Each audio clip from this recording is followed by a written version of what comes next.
Now, we're very grateful for the Managing Director of Bristol Cars, Mr. Toby Silverton, who has very kindly come along this afternoon to tell us all about the design and development of the Fighter. I can remember back in November 1999, this model was in the showroom at Kensington High Street, and we were all amazed at how Bristol's had suddenly started from a clean sheet of paper to come up with a totally new concept, and we've seen it go from stage to stage over the last almost 10 years. So without more sort of description and stealing his thunder, I'll pass on now to Club Chairman Jeff Hawkins, and he'd just like to say a few words to you. He's very kindly come all the way from Cambridge.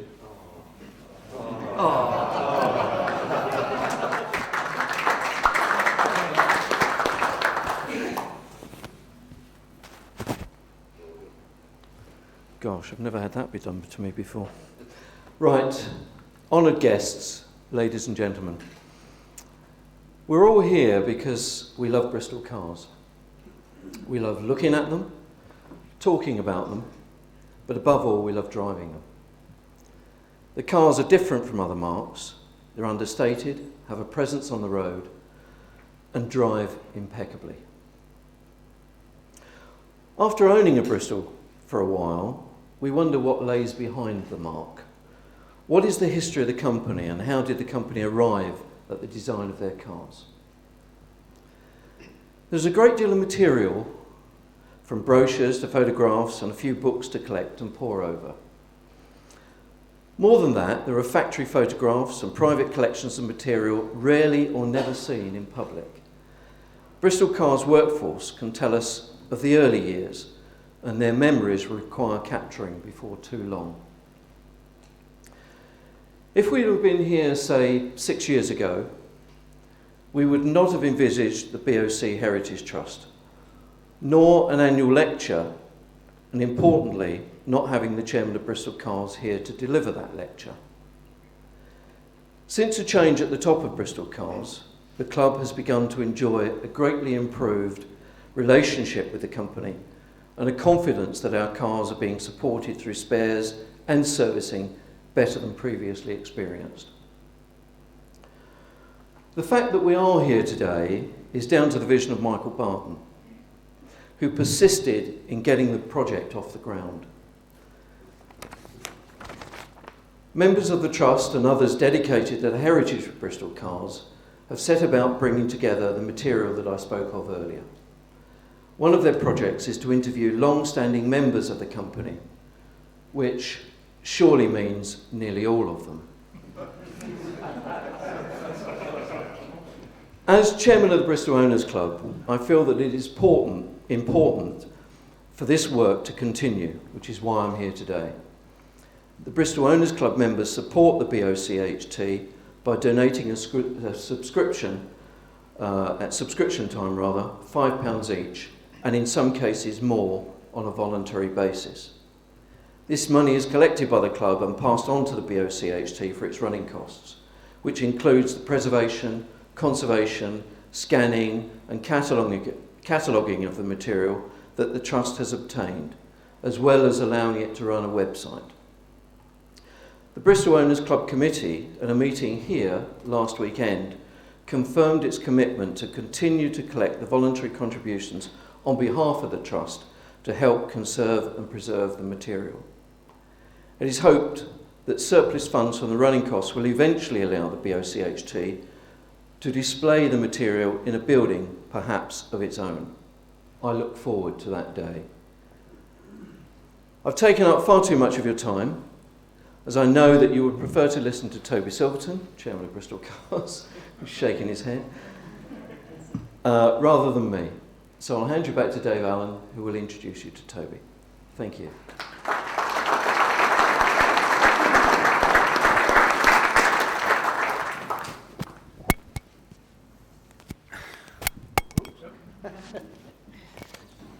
Right, Toby, if you'd like to come up and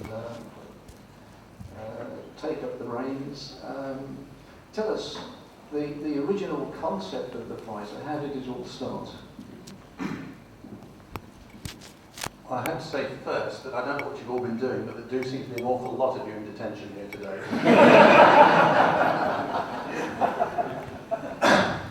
People, one of the questions I've seen people ask about the fighter is, you know, where did it come from? Who is the father of the fighter? And I'm happy to say that he's here with us today. Here's my father, Arthur, who sat at the back near the camera, who, without him, I obviously wouldn't be here, but he is responsible for giving me the tremendous enthusiasm for cars and also the knowledge of cars.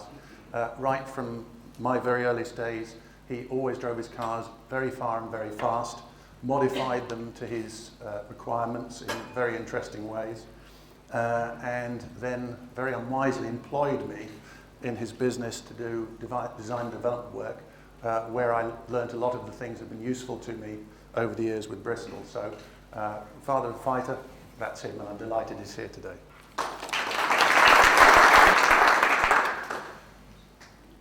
As far as how we got to the idea of the fighter itself, I think it's fair to say that there was quite a lot of discussion and whatever before we really got there. People have mentioned that the fighter is perhaps a very sort of extreme thing to come from Bristol Cars, but I think it's fair to say that there has always been an interest in doing something different, original. There just hasn't really been the opportunity to do it before. And Mike, this comes from the 1950s, believe it or not. This is one of the Bristol design team's suggestions for. They were somewhat jealous at that point of Fraser Nash making 2-litre sports cars, and they decided they would do something that was better and a Bristol. And as you can see, they anticipated Batman and the whole deal. But it was actually a very interesting design of car. They were also looking at different suspension systems, and you know, they were certainly not short of interesting or unusual ideas. They just really didn't have the capital to go ahead and design that many cars. Next, please.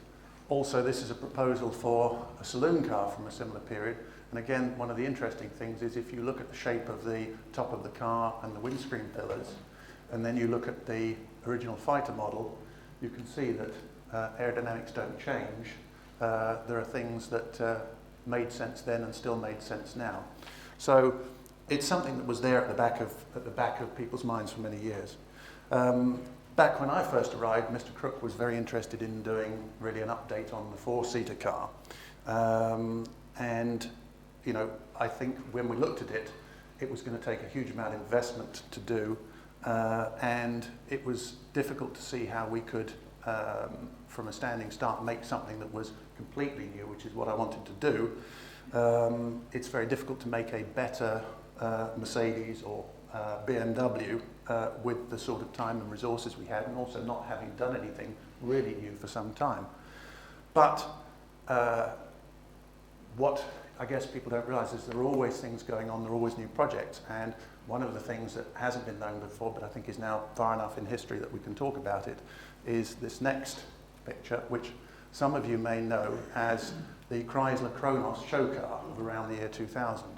Now, I had already by that stage forged a very good relationship with Chrysler, particularly the people at the top.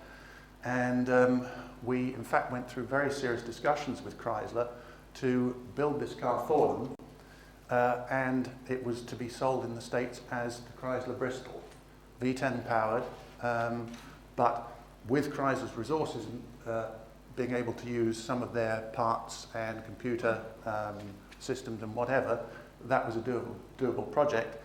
Unfortunately, that was around the time when Daimler-Benz came in, and everything changed, so the project was canned. But we'd literally got to the extent of costing it and giving schedules for it. So, you know, there are many strange things that happen before you get to the direction you go. Having looked at things like this, I was very keen that we would come up with something that was very different, very original, and show people that Bristol had changed and was going in a different direction. I think probably with the knowledge I have now, I might not have been quite so bold as to make a car with absolutely not one nut or bolt, the same as everything before, but I'm very glad I did. So there we are. We were aware from the start that it was going to be something we would want to produce initially in small numbers as a completely new design. Particularly, it's good to get your initial customers close to home and in small numbers, so if you do have any problems, you can sort them out easily. And when we looked at all the factors involved, we realised it made sense to make a small volume car that would sell at a high price. We talked about the 404 and the fact that it provided everything that Bristol customers enjoyed and liked about their cars in a smaller, more agile, faster package. And talked to customers who, a lot of them said that the supercars they had really didn't meet their needs. They were exciting as a fantasy, but a bit like people's fantasy of going out to the supermodel. When you actually get to do it, I'm told, it can be something of a high maintenance nightmare. And I think that is really what most supercars are. So the idea from the beginning with the Fighter was to make something that was the opposite of the normal supercar, which is pretty much defined by something that you can't get in and out of, you can't see out of, you can't go over a speed hump, you can't park, etc., etc., etc. i.e. something totally wonderful but absolutely useless. So really that's where the whole idea for the Fighter came from. And if you look at this is where we start the design or the build process. This is where we start as Bristol people. Everyone else starts with a shape. If you look at something like Bugatti Veyron, they started with an outside shape, and then when they said they were going to make it, they then tried to fit people in it and fit mechanical bits and pieces and make it go along the road without flying in the air. And by all accounts, had a very, very difficult time with it. At Bristol, we don't do things that way. We're probably unique in not doing things that way. And we started with two areas that were paramount. The first, as always with Bristol, is packaging. I happen to think that it's something about Bristol that isn't very much known or understood, but I think Bristol, particularly in recent years, have been exceptionally good at packaging. If you look at a Blenheim, it's something like 8 inches narrower than a Mercedes S-Class, but it's actually less than 2 inches narrower inside the car. All the features, such as the stowage of the spare wheel and whatever, give you a lot more space. It's a similar length to an E-Class Mercedes, but it uses the space very, very well. So the Fighter, we started off from the driver's point of view. That's the whole point about the car. The car is designed to serve the driver and make him feel good about the driving process. So this is where it all starts, with a seating buck made of wood, so we can quickly change it. And you can see here that already we have the basics of the packaging set as far as the driver is concerned. Right from the beginning, we insisted on having the driver sat much higher than you would normally have in a supercar, similar to the level you would be in a saloon car, so you don't feel that you're sat down in a hole in the ground. One of our first customers for the car was 6'6" tall, and we had other customers who had wives who were 5 foot tall. So that was the range it was intended to encompass from the beginning, which defined the fact it would sit taller than other cars, but we felt that was important from the point of view of getting people in. Most expensive cars, for some reason, seem to assume they're driven by dwarfs. And it seems to me to be the case that a lot of people who buy very expensive cars are either quite tall or possibly, unlike any of us here, put on a pound or two over the years. And one of the things about the car was that I remember many years back, I was actually on a rally with my father, seeing two gentlemen who I think one was well in his 80s, the other one was in his 70s, and again possibly put on a pound or two over the years, driving 300 SL Mercedes and being amazed to see them hop in and out of these cars without the slightest difficulty. And that really was what put us on to the idea of using the gull wing doors. If you think about it, cars had doors in the side of them. When they were started off, they were 6 foot tall, and you opened the door like a house and you just walked in. If from the start cars had been this high, there is no way you would have had a door in the side of it. It makes no sense.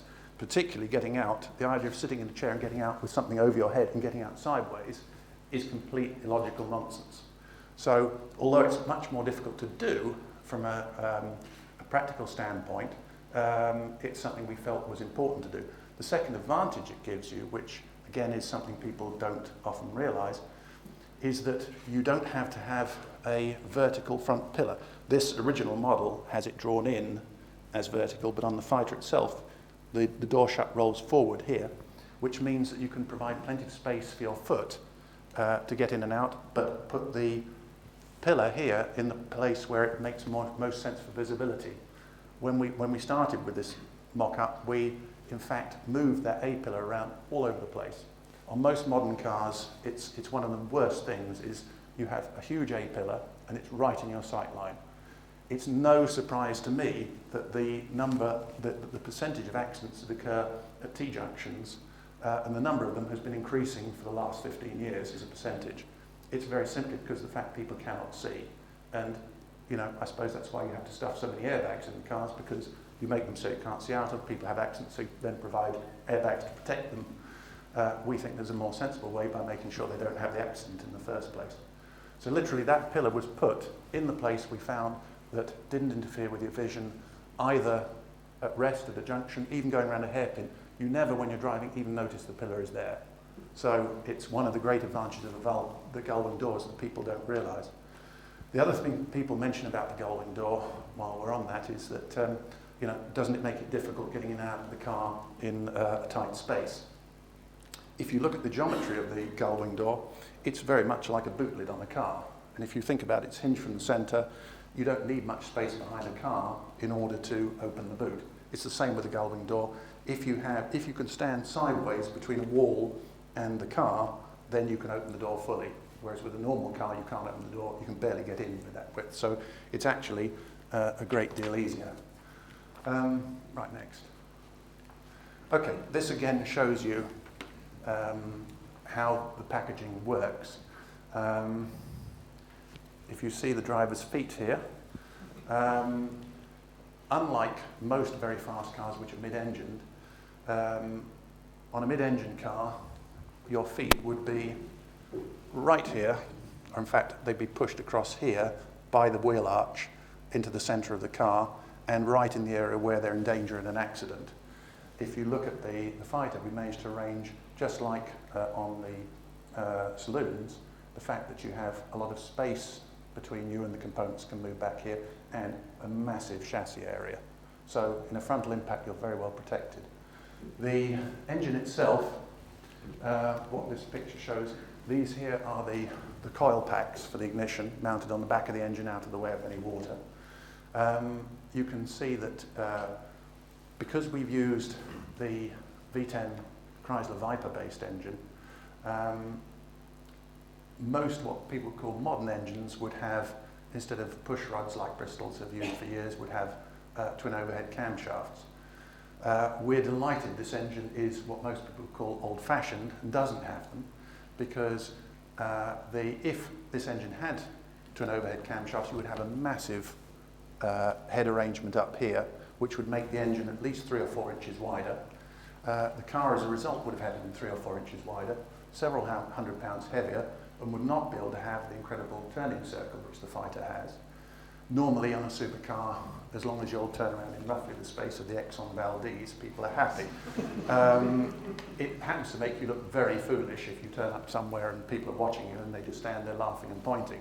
So right from the beginning, although the Fighter has the widest front tyres, I believe, still of any production car available, the inner front wheel turns to 41 degrees, which is almost as much as a London taxi.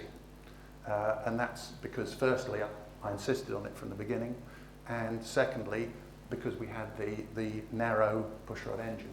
It also means that all the valve gear up high, which modern engines have, makes them extremely heavy at the top of the engine, and is very high from the centre of gravity of the car and raises the centre of gravity of the car considerably, which is not a good thing at all from the point of view of handling and road holding. Generally, you will probably have heard the myth that the Viper engine is a truck engine. It is only a myth.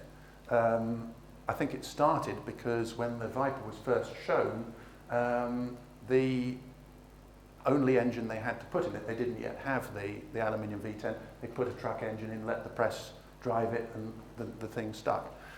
If one wants to be pedantic, one would probably say it's a Lamborghini engine. Let me explain. At that point, Chrysler owned Lamborghini. They wanted to use a lightweight aluminium V10 for the Viper, and they actually had it designed at Lamborghini.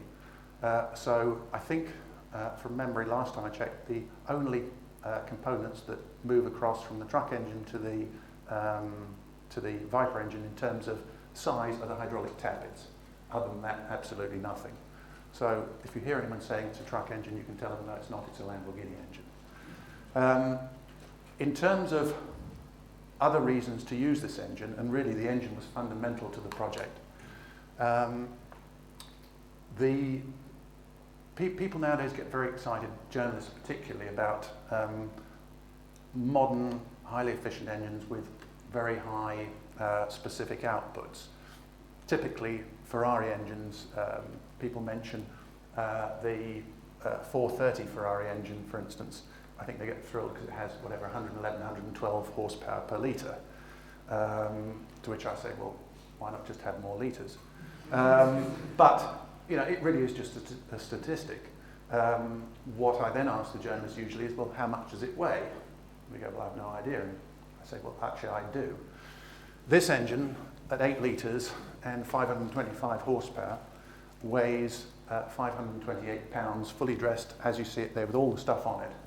The Ferrari 4.3 litre engine, half the size, weighs 525 pounds.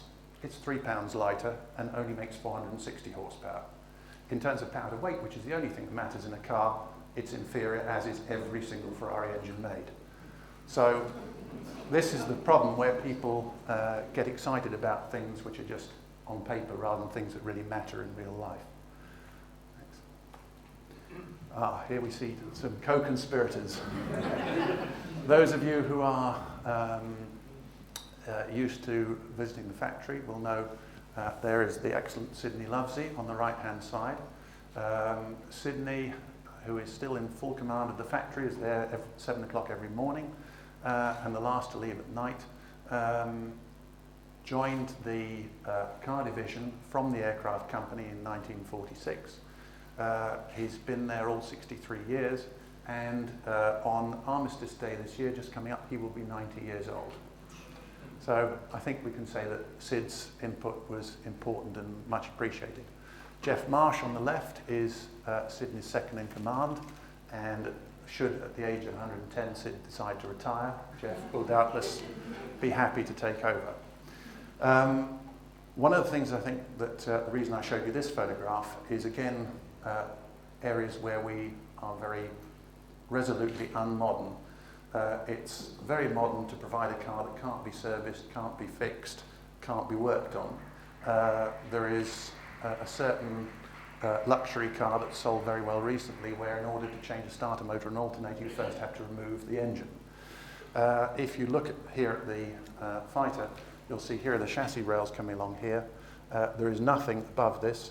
It's probably one of the only modern cars you can actually see the spark plugs, let alone change them. And the starter motor is here with massive space around it. All of it can be accessed and can be maintained very easily. In fact, one of my requirements on people who we brought in to join us on this project was that they had built a car with their own hands. I didn't allow anybody to design anything on this car who had not physically built a car, because those sort of people design things that can't be fixed and can't be maintained when they get old, and that's not the Bristol way of doing things. Thanks. Right from the beginning, Aerodynamics was there with packaging and driver comfort as being essential. What this shows here is two of the key features that have survived, albeit in one case in a slightly different form.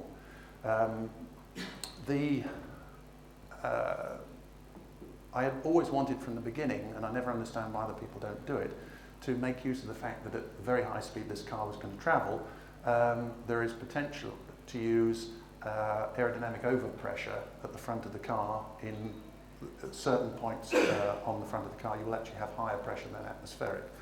So right from the beginning we had, excuse me,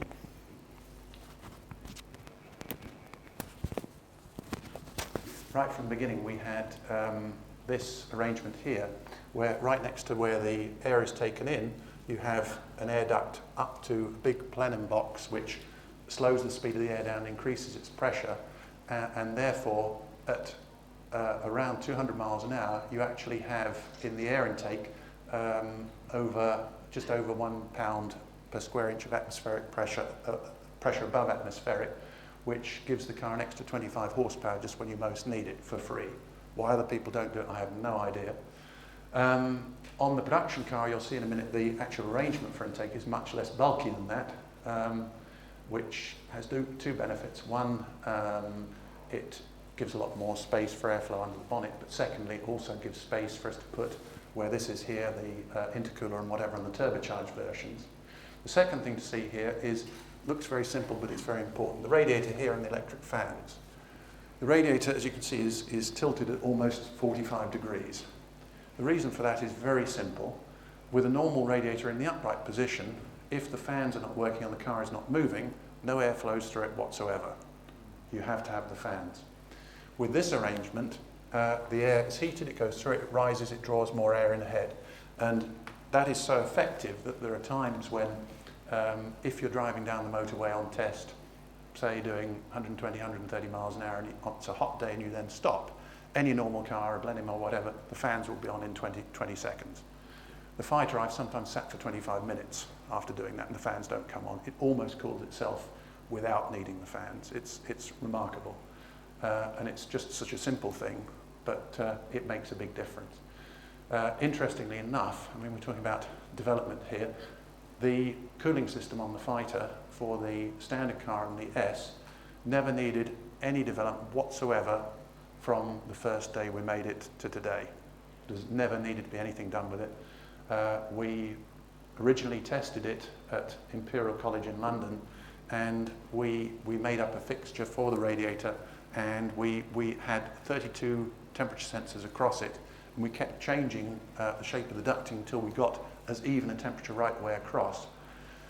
What that allows us to do not only means that the engine never gets hot, but we actually use a radiator that would normally be used for a car of around 350 horsepower with up to 630 horsepower, and the car runs cool. That's because we're using the radiator much more efficiently than it is in most cars.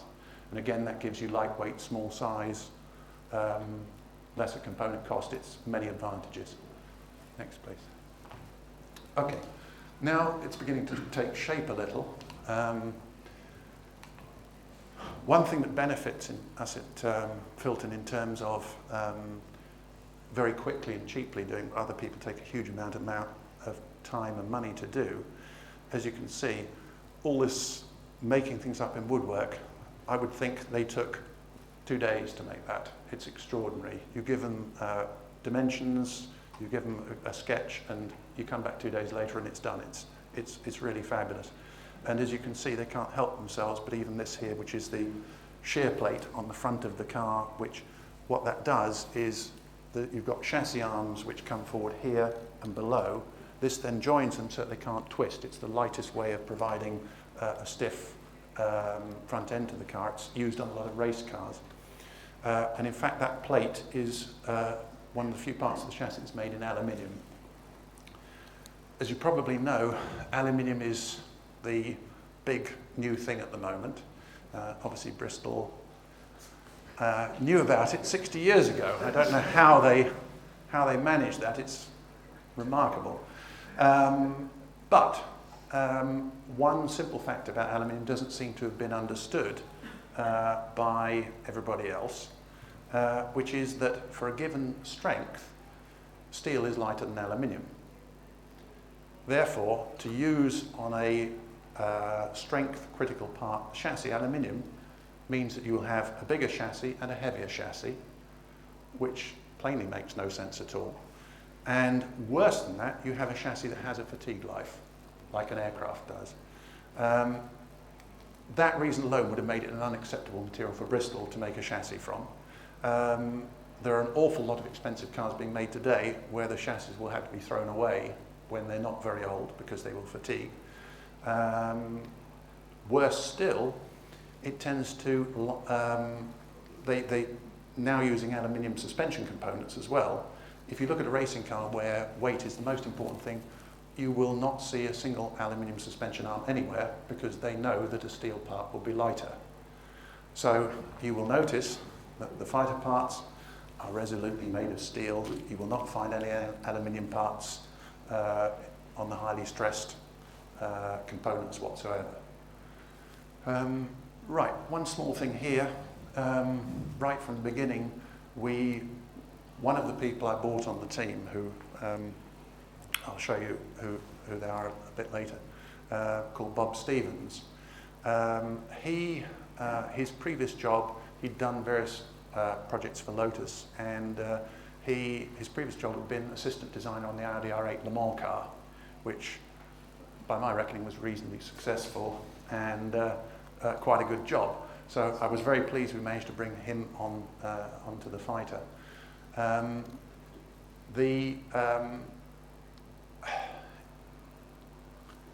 forgot what I was going to say about him, but don't worry. On this picture, you can see the other unusual aspect of the fighter is that we have moved the exhaust away from the centre of the car to the outside.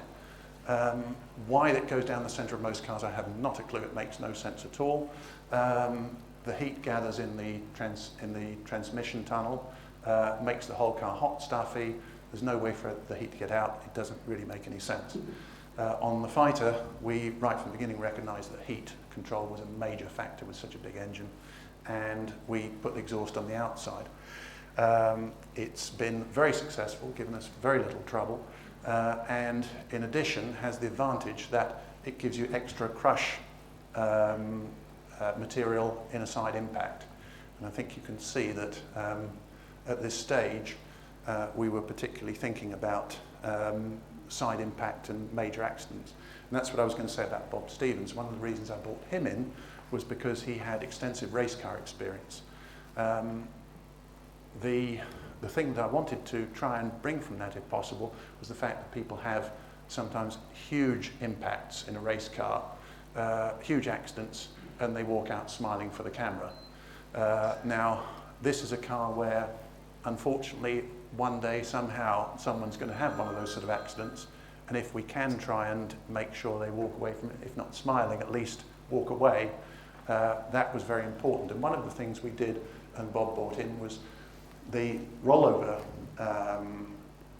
cage, which is very much like a race car's, which is part of the car's structure. It doesn't look like this one here, but this was just to start getting the idea of what sort of size and shape it would be. One of the most important things is that a normal tubular roll cage drops down and has a little square plate at the bottom. If you roll the car over at high speed and drop it on its roof, what happens is it just tends to flatten. So structurally, both at the A pillar and the B pillar here, inside the fighter, the tube comes down, and as you'll see in later pictures, we call it the trouser flare, and it literally comes out and spreads the base about 8 inches square. So it makes it much, much stronger in terms of a serious accident. In fact, those of you who will be buying Christopher Balfour's excellent book, there is a picture in there which shows this fighter chassis in the showroom, and if you look at that you can see how the structure works. But in particular it has things like where the rollover structure here comes down, it also is braced backwards to the chassis, again exactly like a race car, to make sure that whatever direction the impact comes from, the drive will be secure. It's a particular fad of mine that most cars are designed for the government impact test. Unfortunately, most of us don't have the government impact, so the car doesn't work quite as well. And an example of just how much that affects things is that you may remember a few years back that Chrysler bought their Voyager minivan into the UK, and there was a massive scandal because I think it scored like two out of 5 stars in the government impact test, which was very odd because it scored 4 stars in the American impact test and was known by insurers, it had then been out 6 years, as the safest car you could have an accident in statistically. And when I spoke to a friend of mine at Chrysler, he said it's simple. We didn't design the van for the European impact test, we designed it for the American test. So it just goes to show that by making government standards, you often produce a car that is excellent in one sort of impact, isn't in others. A typical example is airbags, where we recently had a case of a customer who had a very, very severe impact in a Blenheim, and he said that he's actually a QC, so I should be careful what I say. It would appear that he was going perhaps slightly over the speed limit on a day much like today, on a dual carriageway, in a pack of traffic. Someone pulled off the hard shoulder, someone braked, someone swerved, and suddenly he said, I hit everything. He said, there were 8 other cars. He said, I hit all of them. I hit the barrier going forwards, hit the barrier going back. And he said, it was interesting because as I headed straight on for the barrier, I thought, this is going to hurt. And he said, when I hit the barrier, the thing that surprised me was how softly it hit. He said, there was far more noise than I expected. He said, the noise was actually what shocked me.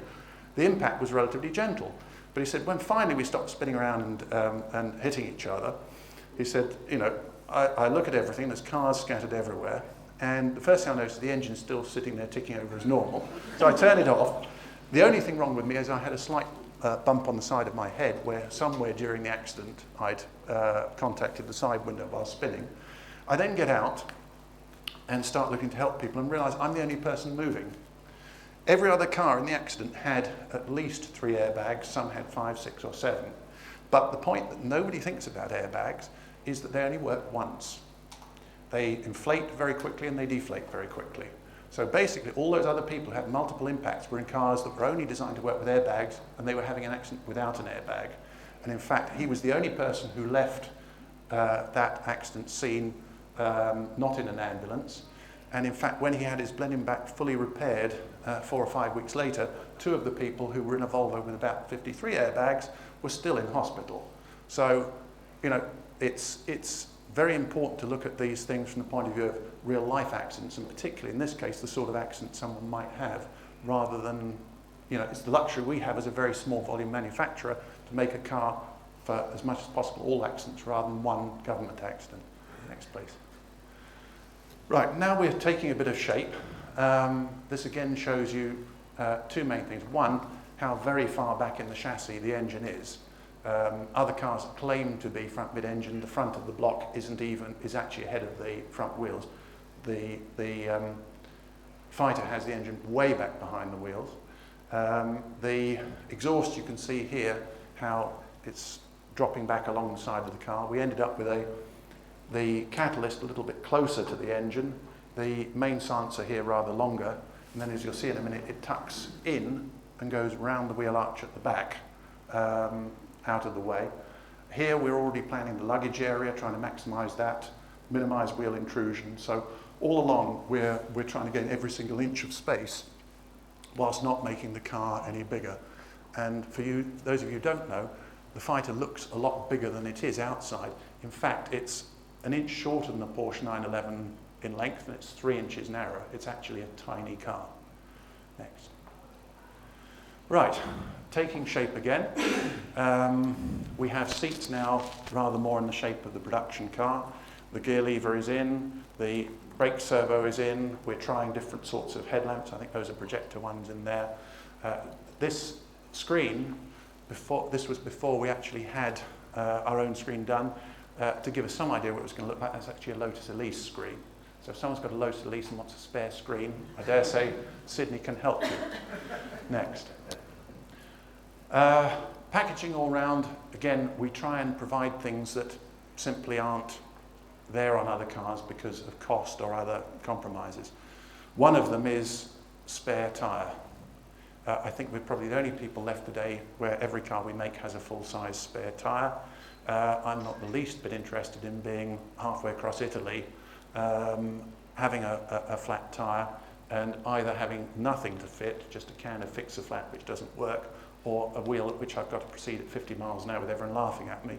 I would much rather simply take the tyre up, refit it and carry on at some extremely outrageous speed and not worry about it. With this sort of tyre, it's not unusual if you happen to have a flat somewhere in the middle of nowhere to find it very difficult to get a spare. And I know people who just had to abandon their cars for a couple of days because spares just aren't available. So bringing it with you is important. We do offer the option of people that if they don't want a spare tyre, they can have all that extra space. Next, please. This shows you, this is the area behind the driver's seat here. You can now see how the exhaust comes in behind the chassis and goes on the inside of the wheel. This is the wheel here. Here you can see the rear suspension with 5 links, well, that's a wishbone system. And again, every single inch we can gain, we did. Initially we had a problem in getting the spare wheel in lengthwise, and it was looking like we had to extend the car by an inch, which I just refused to do, and eventually we came up with the solution of moving the diff slightly forward so that the half shafts come back at a slight angle, well within their allowed range, and thereby we could keep the car short. But again, one of the reasons the car has, I think, worked out to do its job from the owner's point of view so well is that we didn't compromise on these things. We wanted a small car and we did whatever was necessary to do it, and we just kept going away at it till we found a solution. Next, please. Here's our crash test dummy, demonstrating that, as I said, he had quite an input, and you can see by looking at his face, he's not pleased to find the gear lever is in the wrong position. So, change it we had to do. In the process of which we managed to redesign the remote linkage on the gear lever to give a much better shift. The shift on a Viper is a bit like stirring a cricket bat in a bowl full of broken glass. The one on the Fighter, everyone refused, all the press who've driven it refused to believe it is even related to a Viper gearbox because it actually moves sweetly and smoothly. Not quite as well as a 2-litre Bristol, but for an 8-litre engine with a lot of torque, very nicely. And once you're used to it, you can actually change it just with your fingertips, which to me is what a Bristol should be. Again, at this stage, just things you can see being resolved.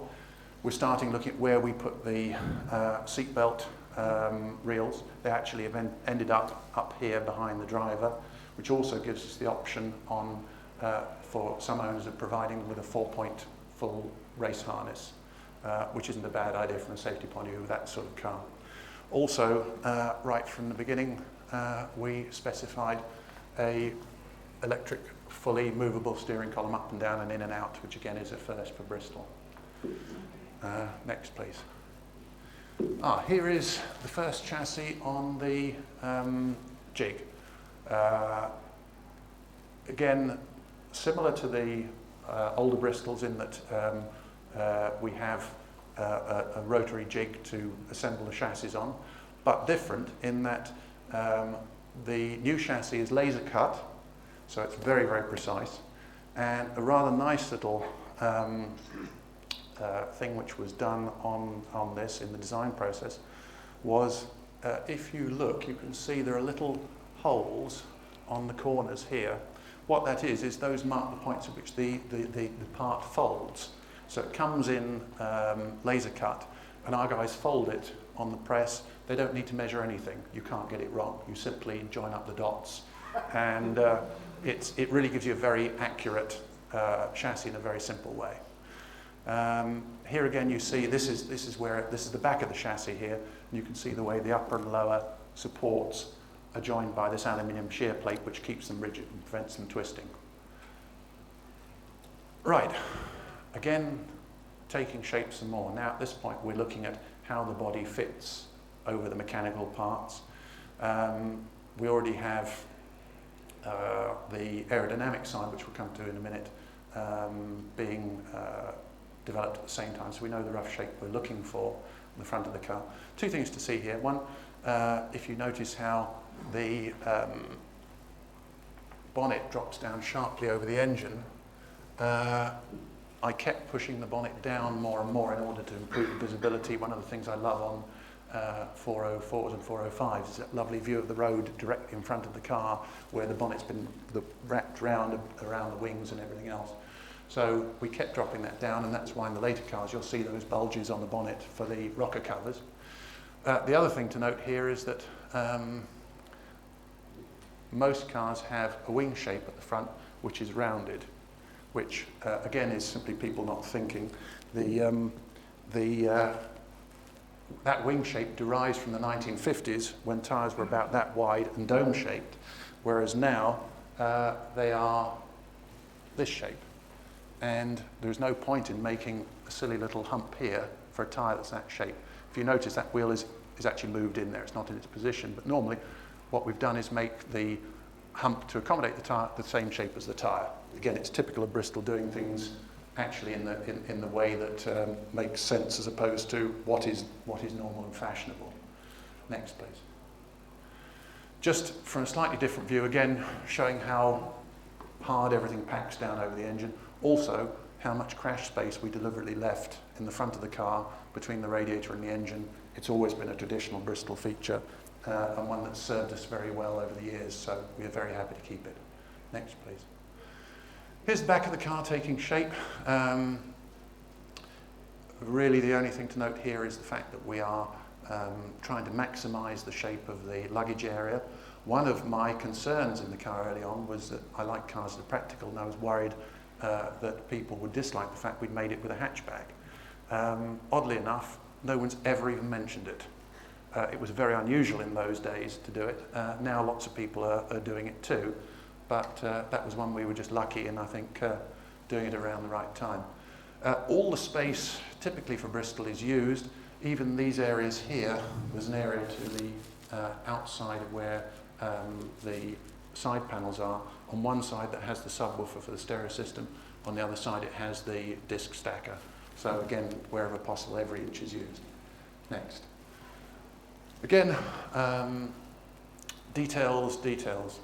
Right from the beginning, I wanted to get the instrument panel right. There may be some of you here who think that on their older Bristols, for instance, the instrument lighting might not be quite as bright as it could be. So this, we had the instruments from the beginning are illuminated from the back. Unfortunately, I haven't got a picture of them lit up. It's rather lovely, being as we're approaching Christmas. But everything lights up. It's very clear. It's one of the nicest instrument layouts I've ever used to drive at night. And everything is absolutely clear. We also, I particularly dislike the fad at the moment to make instruments that have smaller and smaller movements. You have speedometers now that really only have, 90 degrees of movement. And as cars get faster and faster, that means that actually seeing how fast you're going based on the position of the needle becomes more and more difficult. It's a particularly big issue with a car that has a very high top speed, because in order to encompass that, you end up with the normal range being very small. I actually asked for a speedo and rev counter that would go a full 360 degrees. Everyone said it wasn't possible. I said go for a drive in my Citroen SM, which has it. But that was the closest we could get. We managed to run round almost to the beginning, but not quite. You can actually get the needle to go past 230 at the bottom, but so it does actually keep on going. We didn't put a stop there.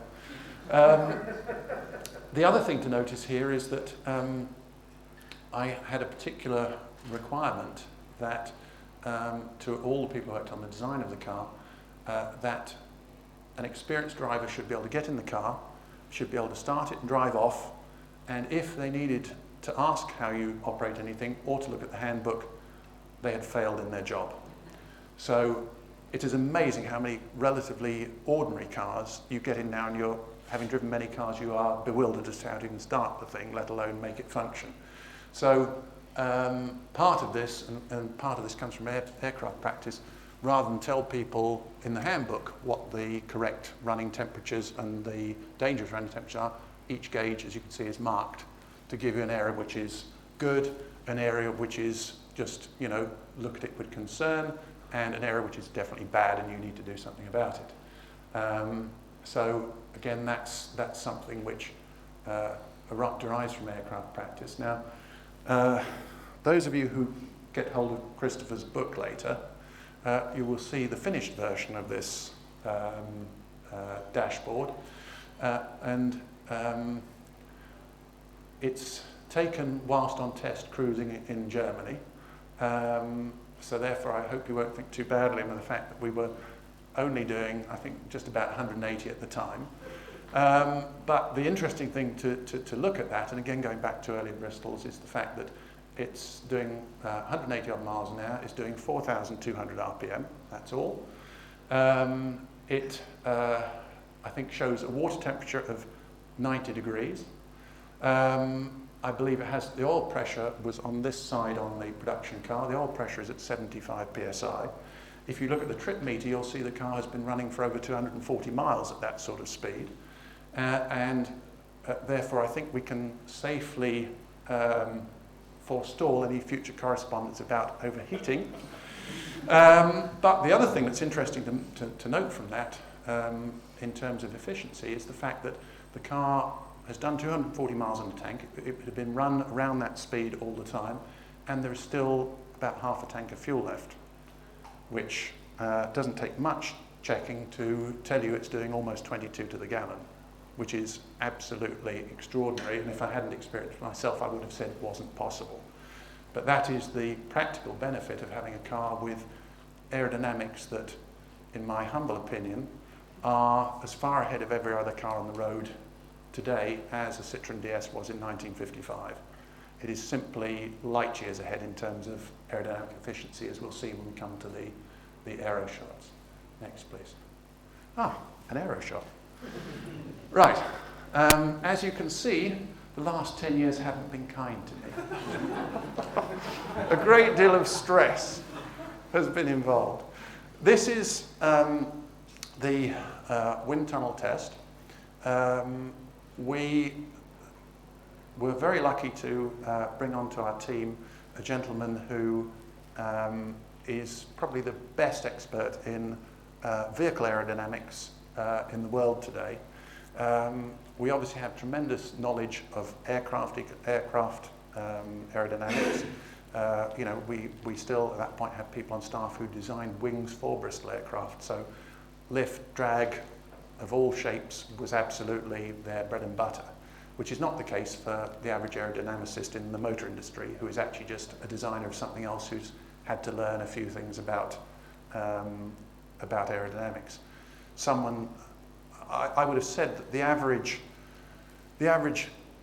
aeronautical designer who designs aircraft has to have an ability which I would rate at about 9 out of 10, very simply because if you didn't, the planes would drop out of the sky. The average car designer who does aerodynamics on the same basis probably has a level of knowledge of 3 or 4 out of 10, and the best I've ever come across, except for the guy we used, is about 6. They just don't, you know, someone who designs wings and aircraft, that's what they do all day, every day, and they really understand what they're doing. So we were very lucky to bring on a guy who, exceptionally able in terms of cars, had been involved like Bob Stevens had in cars that did over 200 miles an hour on a constant basis, which is something we didn't have knowledge of and I wanted to bring in. He also had been employed by the Formula One organisation to go around all wind tunnels in the world, find what was good or bad about them, and provide a correlation factor between them so that people could look at results from one and match it to another. So there was no doubt he was the guy who knew most about wind tunnels in the world, and he brought us, for the majority of testing, to the Imperial College tunnel in London, which is where this is taken. Wheels going round, the slightest out of balance or friction in the bearings would totally mess the figures up. So you have to have the wheels running separately. Next. Right, here we have some of our aerodynamics team. Bob Stevens is the gentleman next to me. The others are going to be mystery men, as they are still working for us. The other big advantage of the Imperial Tunnel is that, as you can see, the floor turns, and this is a very big issue in terms of testing. All the testing you see published on any normal car that you can buy is based on usually a wind tunnel without a moving floor, and also based on the wind coming from dead ahead, which statistically in real life happens precisely 3% of the time. In practice, you can ignore it. It's something that will never happen. The most common situation is where wind comes from roughly 5 degrees to your direction of travel, but on a day like this, it can be 30 or 40 degrees to your direction of travel. One of the interesting things we found during the testing was that a normal car, when I say normal, something like a McLaren F1, which is, until the Fighter came along, the lowest drag of any supercar, which was 0.32 drag coefficient. If you put it in a wind tunnel with the air coming from 5 degrees, the drag increases by 20% because it's not designed to be driven with the air coming from anything other than straight ahead. So you have a situation where something like a Bugatti Veyron, which starts off with a fairly shockingly bad drag coefficient of 0.38, in average conditions is closer to 0.5. The Fighter, in its current form, has a drag factor of 0.25. With the wind at 5 degrees to the car, that changes to 0.25. It doesn't change at all. So in real life, the difference in terms of aerodynamic efficiency between the Fighter and normal cars is even bigger than it appears on paper. And that's the reason why the car performs so incredibly well at high speed and also gives such astonishing consumption figures. On a run across the continent, I normally find I don't bother to stop for petrol till I've done at least 700 kilometres. A normal supercar, 250, and you're having to stop. So really with the Fighter, by the time you stop, you want to stop anyway. Just out of interest, the worst consumption I ever got on the road, which was on a tank full of petrol, where actually on the car I have outside here, which, innocent as it looks, has probably spent 10% of its entire life travelling at over 200 miles an hour. I ran that car, I probably ran on a tank of fuel, had it up to maximum speed more than a dozen times, and close to it on a lot of occasions. I would have expected in that sort of use something like 10 to the gallon. It actually scored 16.9. Unbelievable. So the work we did in terms of the tunnel was very, very important. Next, please. Okay. Whilst we were at it, we did a lot of things to test and try different ideas. One of the things that I hadn't seen really tested before was just how the flow out of the wheel arches works. You can see here we're running a test where we actually close off the wheel arch to stop the air coming out. We ran hundreds of different tests, and each test we bought different pieces to try, and it really made a tremendous difference to the car at the end. We found which parts of the car were critical for airflow and which could be changed, and then only when we'd done that did we actually make any attempt to style the car. Up to that point, it was purely done as an aerodynamic exercise. Next, please. This is a closer view of the, sorry, that one, yes. This is a closer view of the model that was being tested there.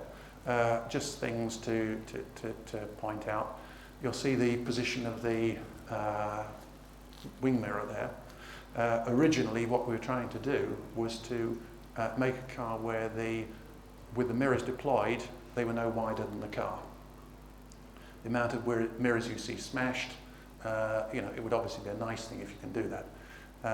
We didn't achieve it in the end. It sticks out by about a couple of inches, but much less than most cars. People will say to you, well, you've got a motor to, close them in when you park it. In my experience, what normally happens is someone drives the other way, halfway across your side of the road and hits your mirror. There's no way you can be trying to steer away from men, hit the button at the same time. So that was something we tried to do, and I have to say we failed. Also, in that position, it would have interfered with visibility, but it's just interesting to see there were things we were trying. Other things we tried on here, at the back, you'll see that massive aluminium strip across the back. That is not a spoiler because it's a vertical piece of metal. It's a fence, and what that does is it stops the air ahead of it, and as some of you may already know, contrary to logic, air when it's moving slowly is at high pressure, and when it's moving fast is at low pressure. So what that does is that puts pressure down on the back of the car ahead of the fence to give you more downforce at high speed. In the end, the advantage of it gives almost no more drag by doing so, whereas a normal spoiler does.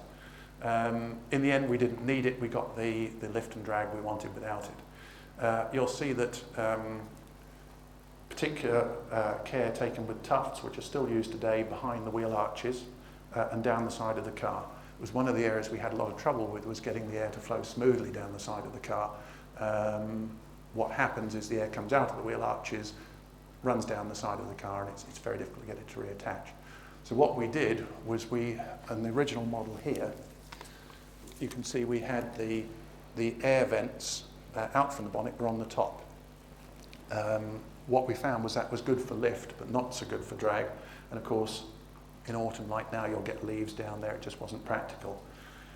One of the things that I was a bit obsessed by on the aerodynamics when doing this was that, as again some of you might know, there was an aircraft made during the Second World War, the Mustang P-51, that had a very clever system where the cooling system, which is normally on a car 10% of your total drag, was made so that it gave no drag at all. They had a drag-free cooling system. I thought, well, that's a very good idea, and one that, if we can do, we should try and achieve.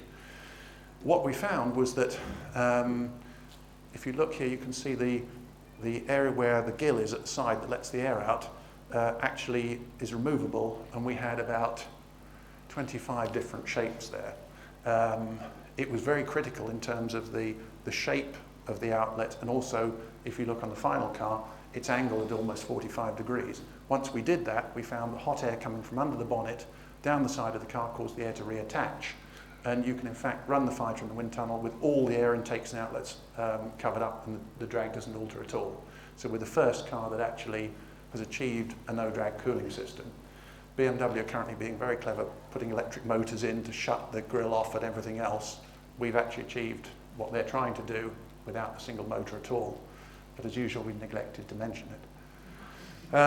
Also, you can see here it has a splitter at the bottom. We experimented with the point at which the breakaway would be.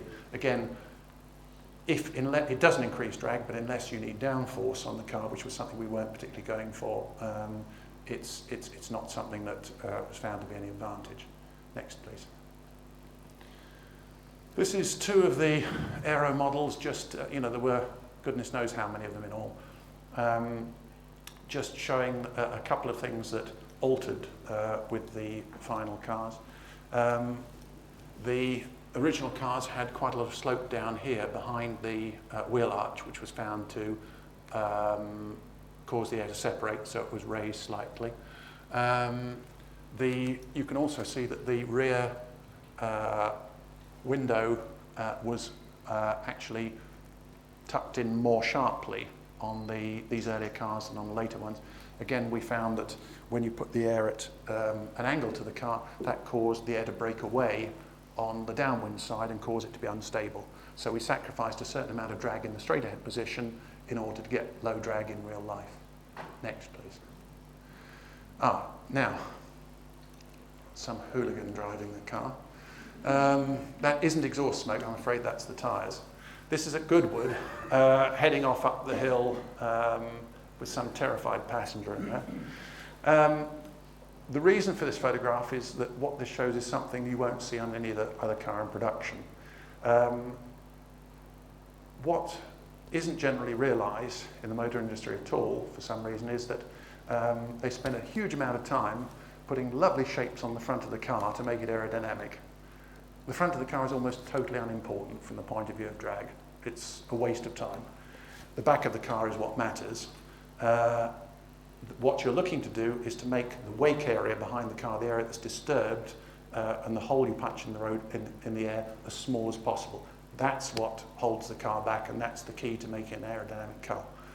I actually demonstrated this quite well to a friend of mine who came to the aerodynamic testing at Imperial College, who, when I told him that, he'd actually asked me the question which most people ask, which is, if you're so damn clever, how come you didn't fare the headlamps in? Well, the fact is, we tried it, and it would make about 1.5 miles an hour difference in terms of maximum speed. It would cut the amount of light from the headlamps quite considerably, and I figured I'd rather do only 210 miles an hour and be able to see than 211.5 and be blind. So that was a compromise we made. So if you, this was a picture was taken by someone who showed it to me, and actually came up and talked to me about it. It said it was very strange. Every other car that they saw taking off, spinning the wheels and tyre smoke and whatever, they said is doing the normal pattern of wake behind the car, which is, and you'll have seen it today if you came up the motorway following someone in the bad conditions, the air spills out from the back of the car, it goes way up in the air, it goes way out to the side. If you follow a fighter along on a wet day like today, it's bizarre, there's a tiny little cone of air behind it. It's really strange because you've never seen it before. This picture shows it perfectly. The car at that point is only doing 30 or 40 miles an hour, but already the air is exactly following down the back of the car to make a small area behind it. The floor of the car actually raises from ahead of the back wheels here, about 5 inches ahead of the back wheels. It's rising all the time. The idea is the air follows the shape and has the smallest possible hole behind it.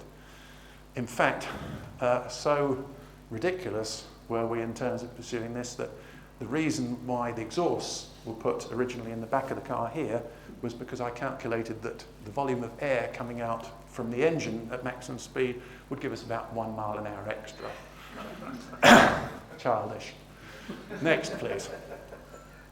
Now, here is again a picture which something you won't see on any other car. This is not the same as a production car because as those of you who've looked at it, you'll see it's a one-piece glass. This is on the very first fighter we made before we had resolved the side glass issue. But what is really strange is any car you look at, you'll see, normally on a very wet day, all sorts of spilling around here, and then the air will waffle up and down and whatever. This is the only car where you'll get a side window which looks like that, just like an aircraft. The air just goes, the water just goes absolutely in a straight line. It doesn't waver down the side of the car.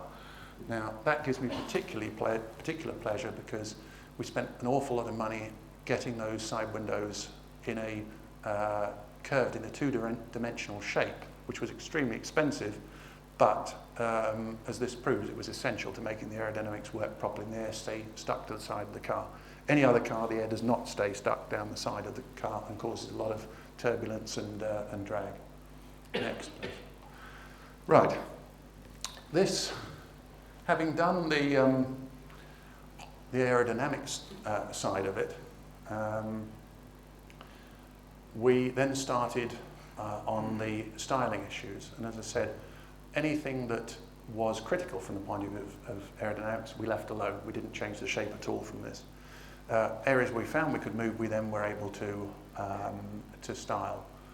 But as you can see here, we did stick very closely to the original idea, which is the only thing that I actually insisted on the styling of the car, or the shape of the car, which was that the upper part of it is the shape that actually NASA issues a standard shape to be used on aircraft. If any part comes through the side of the aircraft, there's a standard aerodynamic blister that gives the lowest drag lift change or whatever.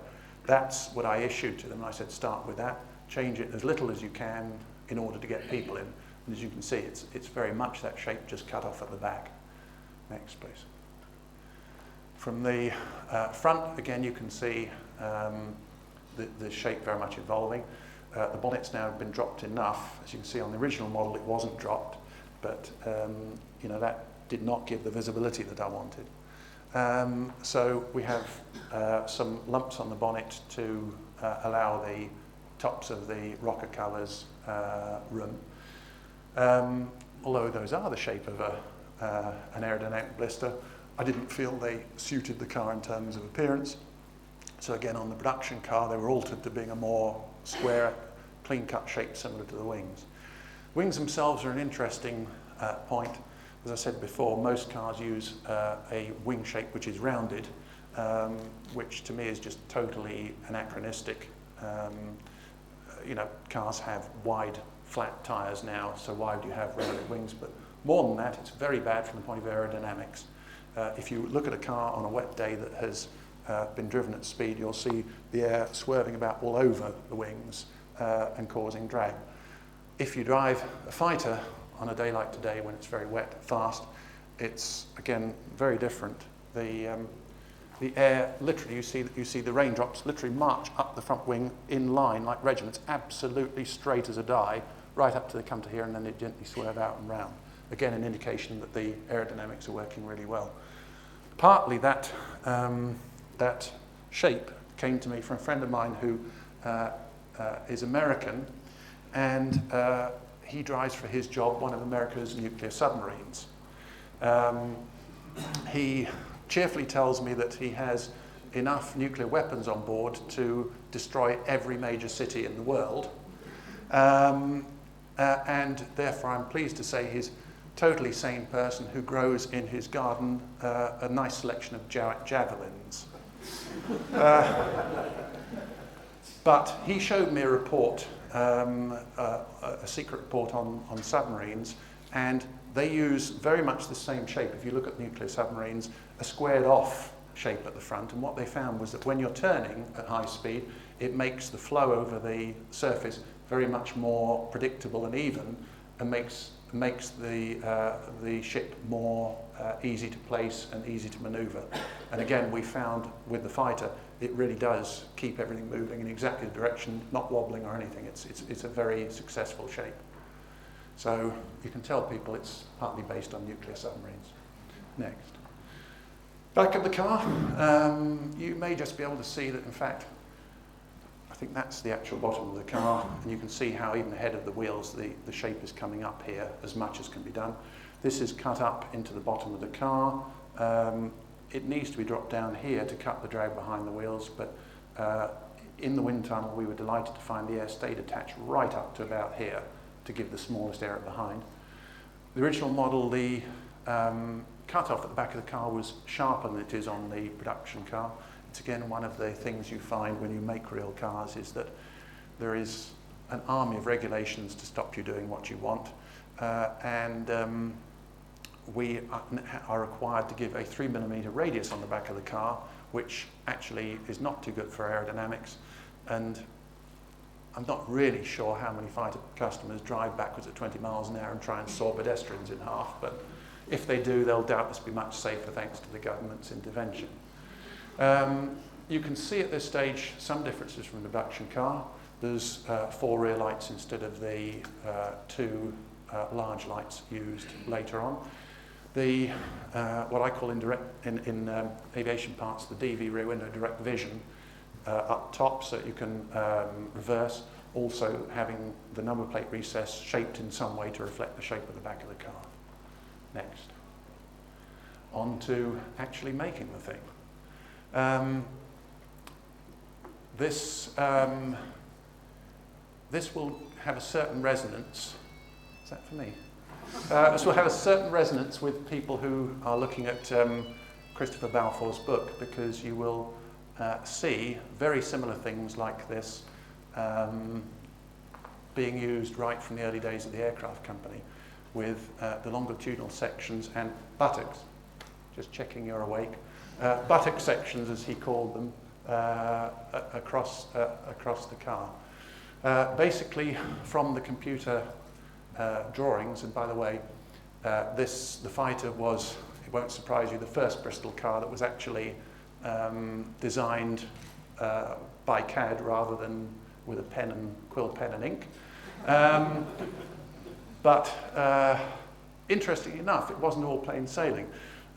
You'll see the car is sitting there on a surface plate which weighs about 10 tons, and it's absolutely still and precise, and all the dimensions were measured from that most cars use a datum point, and then they measure the relationship of that part of the car to that datum point, which means by the time you get to the ends of the car, you get quite a lot of inaccuracies.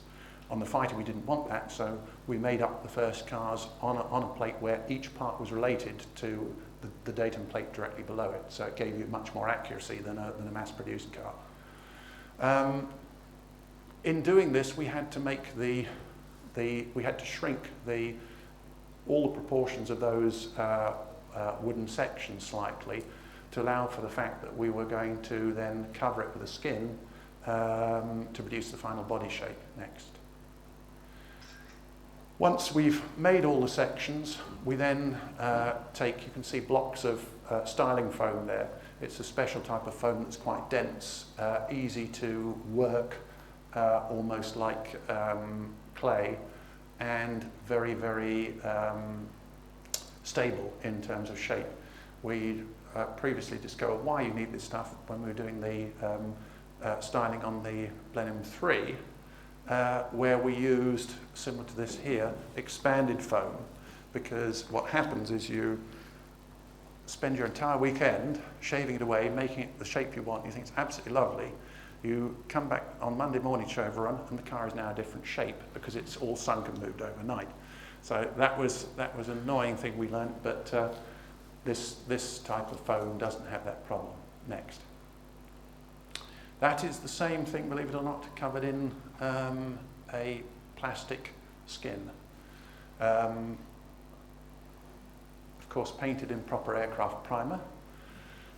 You can see there the sloping side vent, which was so important from the point of view of cutting the cooling system drag. But as you can see, the car is substantially its final shape. From then, there was probably 2 weeks of working. You can probably see that the surface up here isn't quite perfect. We probably spent 2 weeks working on that buck to get the surface absolutely perfect. Next, please. One of the things, again, being Bristol, not having the budget everyone else has, is that you have to use a certain amount of ingenuity. In the previous picture, what you probably didn't notice is the back of the car is sat within about 3 feet of a wall. So you can't go around to see it. Very simple, we put a mirror behind it. So by that means, is quite a lot of money saved. But it works perfectly well. As you can see, the original buck that was worked on at the beginning is next to it, albeit clothed, but still there for reference. Next, please.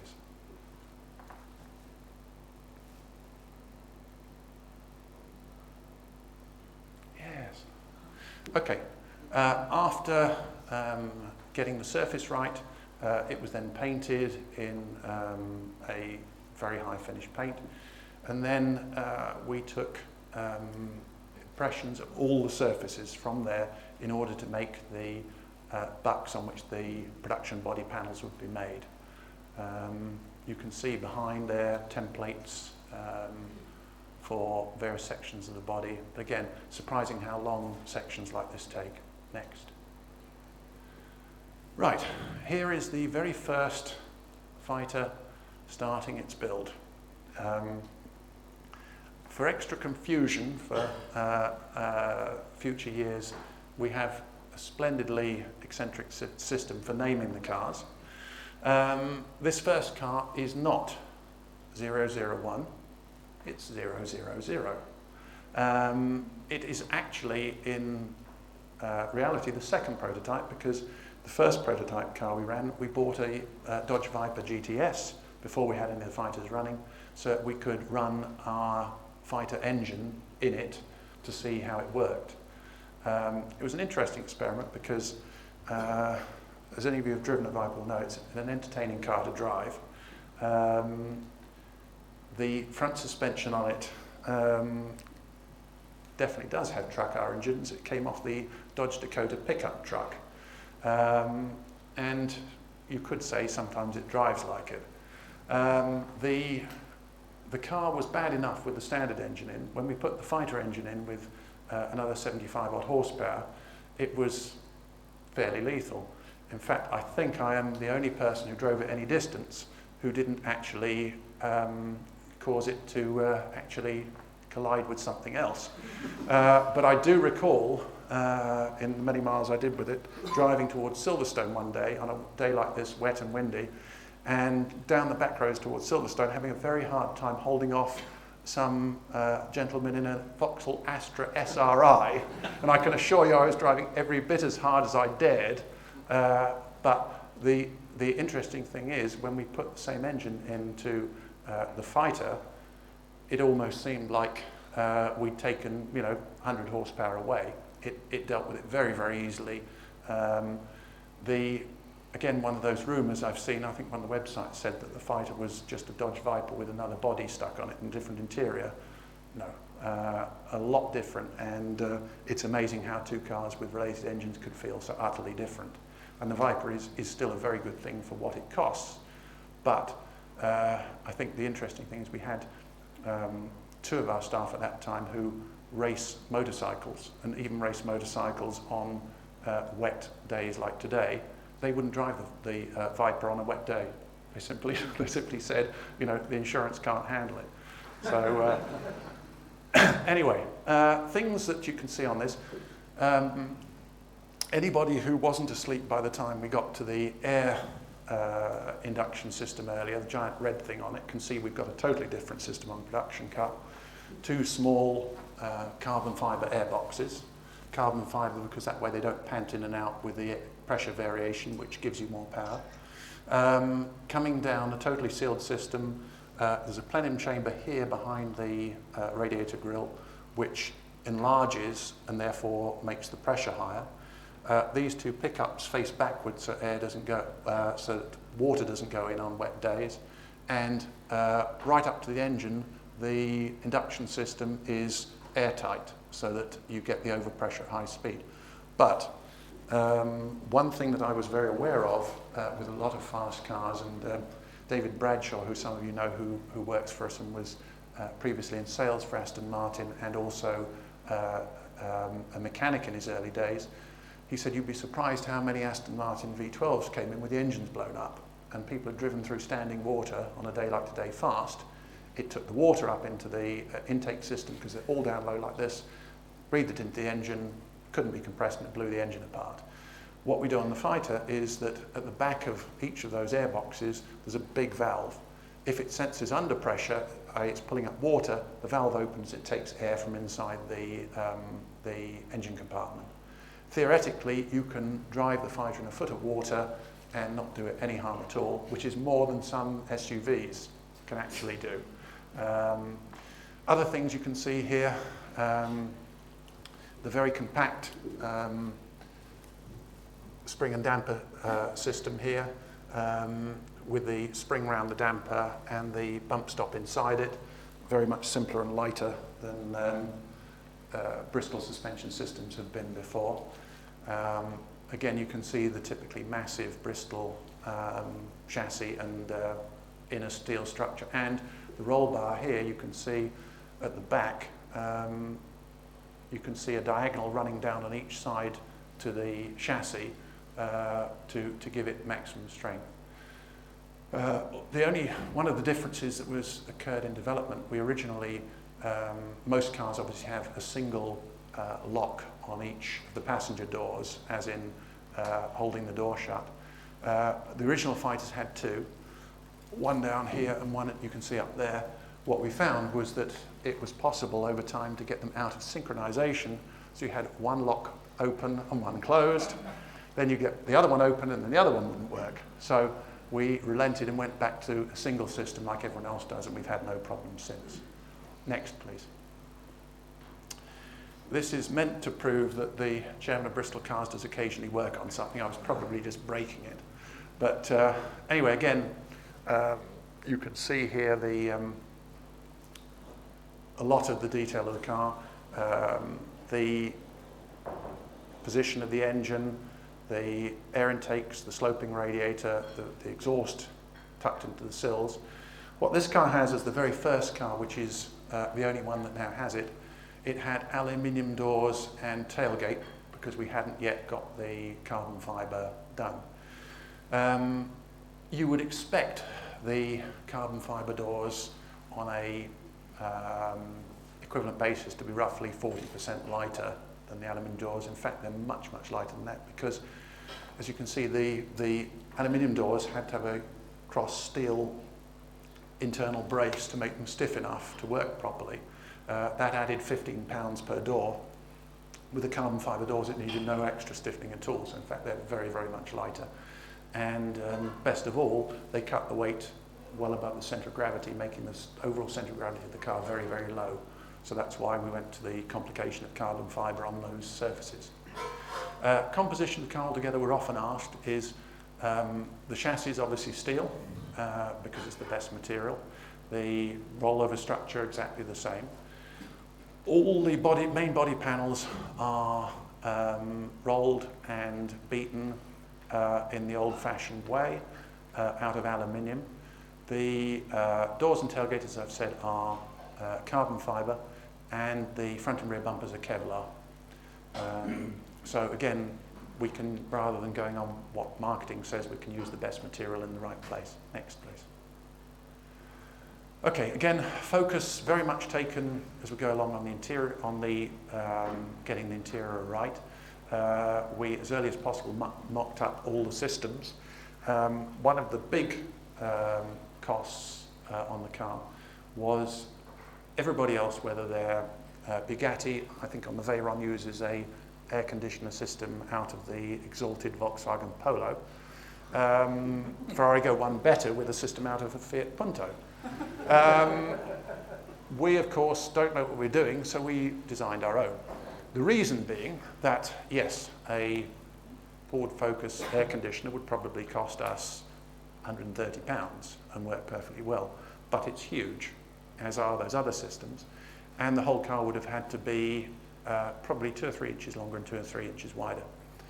Not acceptable to us, so we went to the cost of designing and building our own heating and ventilation system. Dare I mention it, it is actually computer controlled,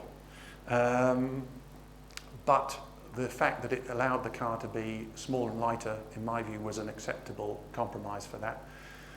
I would think it probably cost us maybe something like £150,000 to develop, and I would think each unit probably costs us £2,000 before it goes in the car. But in making the car smaller, lighter and more agile, in my view, it's money well spent. Floors, a few of you may know that the car originally was supposed to have honeycomb aluminium floors. Partly that was a sentimental decision based on the fact that the 404 was very advanced in having actually a paper composite floor in the back of it, which was amazing for the 1950s. I've generally always been against things that are glued. I'm always told I'm a dinosaur and everything nowadays is glued and it's wonderful, but I've been in the aircraft industry for almost 30 years and I've seen plenty of carbon bits that are glued on come off aircraft. And you'd think they do that fairly carefully. Still, we allowed myself to continue with the honeycomb system. And to be sure everything was right, I had the manufacturer of the glue come in, check the size of the returns we put on the metal for it to glue to. They even mixed the glue, they checked the temperature and they applied it. They said, this is now stronger than the car. Lovely. A couple of weeks later, some genius drops the car off the jack and something is underneath the floor, and the floor cheerfully pops up out of the chassis along with the seat. My misgivings about glue were more than confirmed, and the production car, like the Blenheim and the other Bristols in the past, has a welded-in steel floor, which I'm sorry to say, when we added it all up, adds ½ a pound to the weight of the car. So, you know, it shows you how easy it is to get carried away with things that are technically interesting, but actually don't work. Next, please. Now, this is the sort of thing that happens during development.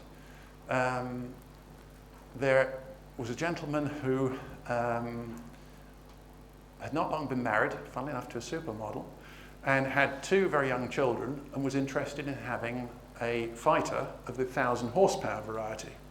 I said, well, you know, there isn't a way of getting, you know, anyone in the back.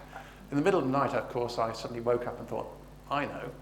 So we mocked this up, where what we've done is we've moved the fuel tank from the location it is there to above the diff and done away with the spare wheel. Unfortunately, the supermodel thing worked and he got a very expensive divorce shortly afterwards. So that was the end of the 1,000 horsepower fighter, but it's still a possibility. If someone wants to have a 1,000 horsepower fighter and put 2 little kiddie seats in the back, we can do it. We also did another car for a gentleman who said he'd love to have a fighter, but he's got a big dog and he doesn't think it would be happy sat on the rear shelf. And again, as I'm rather prone to, I woke up in the middle of the night and started drawing something, and what we did, we took out the spare wheel and the battery from the back of the car, dropped the floor right down to the road, and the customer assures me that not only is he delighted with it, but his dog is so delighted because it sits in the back, looks out of the little direct vision window, and is in fact the dog's favourite car. Next, please. Just to show the constant process of having made things, designed things, of trying them in the car. So often people design things and they don't look at it again until it's made, and then they find it's wrong. It was a constant process. Every time we had things done, we tried them in the car, we sat there and to see how, as humans, we reacted to them. One thing you can just see on here is that we have a lot more instruments than anyone else has, because we actually assume our customers are intelligent enough to read. And below the column here are 2 extra instruments clearly visible through the steering column, giving you, I think on the left on the production car is fuel pressure, which I think is the only car that I know of that has it. But again, I can assure you, as I'm whistling down the road at 200 plus miles an hour, I'm very happy to see that the fuel pressure is exactly where it should be, and I haven't got a blocked filter which is about to burn the pistons out. In addition, all the cars come with a tyre pressure monitor and temperature monitor. Now, again, the temperature monitor was unusual in the time the fighter came out, but it proved to be by far the best indication if you had trouble, because the temperature of the tyre would rise long before the pressure. Any pressure drop would show there was a problem, or indeed that there was something wrong with the construction of the tyre. So again, when it's running at high speed, it's a lovely thing to have, and it has built-in presets that you can do to alarm you if either the pressure or the temperature varies by more than a certain amount. And I, for one, wouldn't want to drive any car at that speed without it. Next. Right, here is the first car, 000, with its first set of panels on. As you can see, the bonnet almost fits. The Kevlar front end fits beautifully. We didn't at that stage have any front window glass, so we're using our fitting tool to fill the space. The glass on the car was a nightmare. Everyone told us that the shape of glass which I'd chosen and designed the car around couldn't be made, which was a bit of a blow. But what we found was, by going around all the companies that existed, one in England, another in Spain, another in Italy, each one of them could do one of the glasses that the others said couldn't be done. And by an end result, we managed to get all 3 glasses done so that we could actually make the car. But it was a bit of a problem at quite a late stage. Next. Hallelujah. That is the very first fighter, 000, going off on a run. And yes, I believe that's my terrified daughter staring out of the window. In fact, at that stage, I was going through a divorce, and my wife, who I still got on with fine now, had to come down, and she was interested to go for a run in the car. We decided sometime before that it was important to test everything we could think of that can go wrong. One of my thoughts was, although the doors were designed so that even if you open the catch, they wouldn't open on the move, I still wanted to see what happened if you did. So we made up a system which not only released the catch, but put an upward lift on the door. It was that day that my wife chose to come and visit and go for a ride in the car. I said to her, on no account, press the red button. I should have known better, because she waited until we were going along through some moderately heavy traffic, doing about 110 miles an hour before she pressed it. Up went the door, quite a lot of noise. Also, of course, the door up in the air acts as a rudder at that sort of speed, which kept me busy for a second or so, as I had traffic on one side and a barrier on the other. But everything was fine. I managed to bring it under control quite easily. And of course, it was then road work, so we had to drive along at 70 miles an hour for 2 miles with the door open. Everyone pointing at us, you've got your door open. Before we could stop. Now, I'm not sure which is more of my problem at that point, thinking, firstly, obviously the door will now be damaged and won't shut, so what are we going to do with that? Or my wife assuring me that this was a deliberate ploy to throw her out of the car and kill her. 6 is at the back. No, 6 is in the middle, 7 is at the back, and 8 is at the front. So that was in the early stages getting going. We had, I think, first off was a batch of 6 cars. And as you can see, they start off on the surface plates and then are transferred and built up in the fashion that Bristols have traditionally been built. Next. Here is a very rare sighting. This, believe it or not, is actually a Fighter T. It is our old friend 000, which was used for the development work. And here it is in the States, strapped on a rolling road dynamometer, which was one of the only ones I could find that would actually do more than about 600 horsepower. This one goes to 1200. You may notice that the room appears to be a bit fuggy up above the door. That's, I'm afraid, the remains of tyre smoke from the last test run. We had the devil's own job actually being able to test the power, because trying to keep the wheels from spinning was almost impossible. There was just so much torque and so much power. To give you some idea on the Fighter T, the standard Fighter produces its peak torque about 3,200, 3,300 RPM, at which point it produces 525 pounds-feet of torque, which is a lot. The T, at the same RPM, produces over 900 pounds-feet of torque. It's phenomenal, and peaks at 1,036.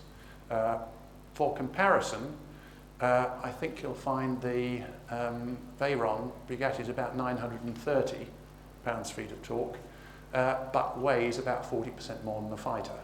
So it'll give you some idea of the sort of performance you've got. Interesting things to see. You can see the whole car has been strapped down with these this webbing across the sills and down to the other side. It was the only way we could find we could really strap it down and make it work. You can just see the side exhaust outlet in the picture here, which is standard on the turbos, because the size of rear tyre we need to get the power to the ground, you can't get the exhaust around the inside of the wheel arch. So they all have the side pipes. The rear tyres had to be let down to about 25 pounds to get enough contact with the rollers.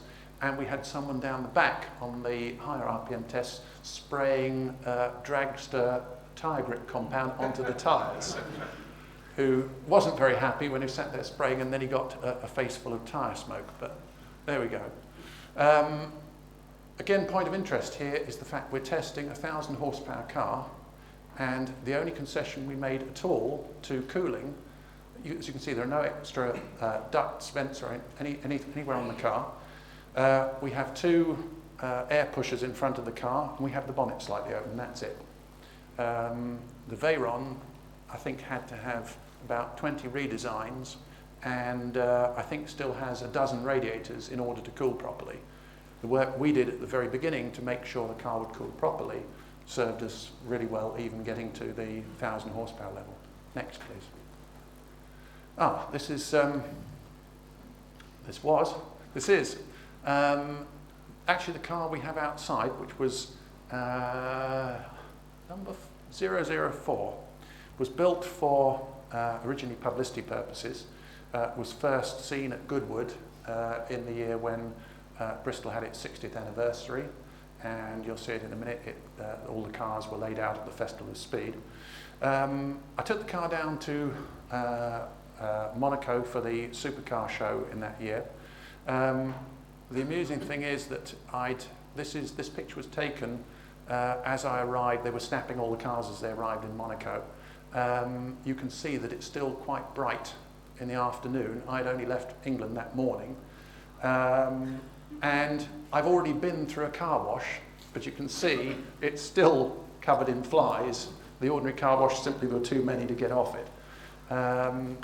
But that's the car that's outside. As I say, it's done huge mileage, and on the way back from there, that's when the picture in Christopher's book was taken of the car cruising. And I mean, it did cruise for a long period of time at 180 miles an hour, and it's really no big effort to do it. Now, in case anyone starts the malicious rumour that I took the picture myself while driving that speed, I wish to point out that I had a secret camera mounted in my bow tie. Next, please. Right, this is to disprove the rumour we've only actually ever made one car and repainted it. I thought, as there were several cars at Filton in for service, I should at least film them so that people know it's not the same one. There's maybe one car and two fiberglass mock-ups. Mr. Silverton, where's the mirror? Where's the mirror? Exactly. Next. This was actually at the Monaco show. Funnily enough, we are parked next to the company Overfitch, which some of you may know produces the very fast Range Rovers that do all sorts of amazing things on Top Gear. My father used to actually own and run that company, so it's just rather odd. I think my particular memory of that show was that friends of mine said that who knew Prince Albert of Monaco said that he particularly wanted to come and see the fighter, and I should be ready for him to come round when he opened the show. Prince Albert arrives, is mobbed by press, and is taking forever to move anywhere. So I forget about His Highness, and I'm chatting to this lovely lady who's probably in her mid-60s and seemed almost more like a teenager, the way she was just very funny and whatever. And it turns out, she's lived in Monaco for years. She's killed off about 6 husbands and all this sort of thing. But she was absolutely delightful. And she said, well, I'm probably a bit old for a car like this. And I said, nonsense. She said, well, getting in and out of it. I said, try it. So she jumps in and finds she can sit in it very easily. Then she leaps out as if she's been scalded. And I'm thinking, what on earth is going on? I turn round and there is Prince Albert. So I go to shake hands, say hello, and then I realise that this charming lady, before she got in the car, has handed me her charming green handbag, which I'm wearing on this hand. Somewhere, one of the press will have the fabulous conversation which ensues. I sort of shake hands and I look up at Prince Albert and go, do you like my handbag? And he says, I think it's rather fetching. So somewhere, I'm afraid that encounter is going to be on the video. Next. Right, there you are. That's sort of the end of the story. The 60 years with the fighter just built, sitting there with all the other cars from over the years. So at this stage, if anyone has any questions, I will attempt to answer them. Is there any sort of impact test? Yes. Well, not necessary. What we did, we took the various crash sections and ran impact tests on rigs. Again, funny enough, I think I've got some pictures here, but didn't have time to put them on. We also did, one of my designers did an impact test, which wasn't really planned, but worked quite well. Proceeded to somewhere near the Filton area, get a little over enthusiastic on a very wet, slippery back road, and said that thanks to the good steering and lock, he almost got away with it, but slid across the road, fairly good speed, and impacted a 18-inch thick stone wall, which which up to the height behind it is backed by the earth of the garden. So a fairly solid thing to hit. On my way down to Filton, knowing where it had happened, I stopped and found that he'd in fact knocked quite a lot of the wall down, which is quite an effort. So I head into the factory, go straight in and say, where's the car that had the accident? They pointed to a car. I said, no. I said, I want to see the one that had the accident. He says, that is the one that had the accident. And in fact, what had happened is that the crash cans at the front had done exactly what they were supposed to do. The front Kevlar section was fairly well broken up. There was no damage to the bonnet. There was a crease back in the wing here, and within 2 days the car was back and running again. So, it did exactly what it was supposed to do. Mercifully, so far, we haven't had anyone treat themselves to a major accident, but one of the things I did was the people at MIRA, the Motor Industry Research Association, run a lot of the crash tests in the UK, and I happen to know some of the senior people there who, one of the advantages of being a development engineer many years ago is that many of my contemporaries are now in senior positions, and I can get to phone them up and find them, the real scoop on why people do things. And right at the design stage, we took the fighter designs to them at MIRA, because these are people who, before any car does an impact test, they can more or less predict by looking at it what's going to happen. They're so used to it. They looked through the whole design and they said, well, really it's excellent. From the point of view of government tests, the only thing we might question is that the side sills are probably a bit too stiff. But they said, we can guess why you've done it that way, and because you don't have to do a government test, you're probably better off doing it that way. I think that hopefully we'll find when the time comes that it should do at least a good job as anything else you can buy. So we'll see. One more question. Yeah. What grade steel do you use in your chassis? What grade? I don't know. I'd have to look it up. It's minus steel, is it? No. It's one of the high strength steels. Yes. Any chance of a works team at Le Mans again? Yeah, I think if someone else wants to fund it, we've had a couple of people come to us and talk about it, and we've done some designs. I think possibly the time has passed when the fighter first came out, it would have been extremely competitive. Now the other cars are becoming more specialised and more like race cars. They're not really road cars. It would be more difficult. But having said that, the parts of the design of the car will work really well as a race car, just the way it's done. So never say never. Yeah. Yeah. Thank you very much.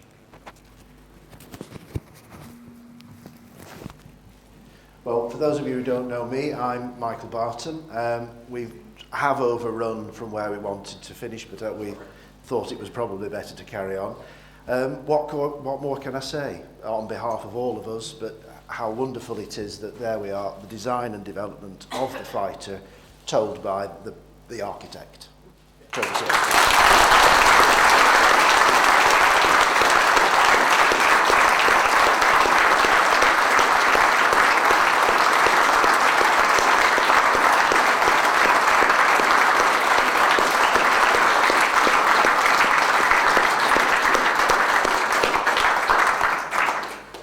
A couple more things, just only a few more moments really. This is an event organised by the BOC Heritage Trust, as you know, and the architect and designer of that is Dave Allen, and I think we should put our hands together and say thank you for it.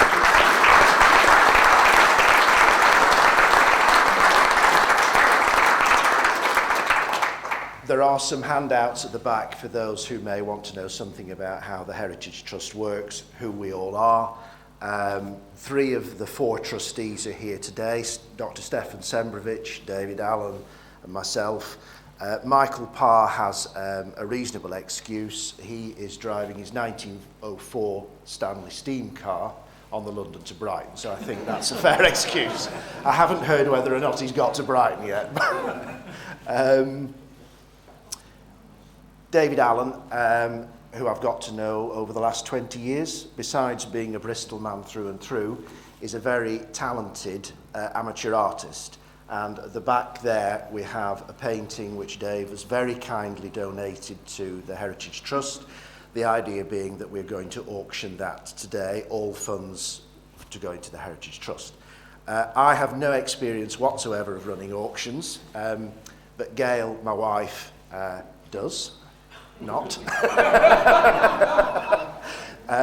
After Gail has auctioned the painting for us, Christopher Balfour just wants 5 minutes before we break for tea.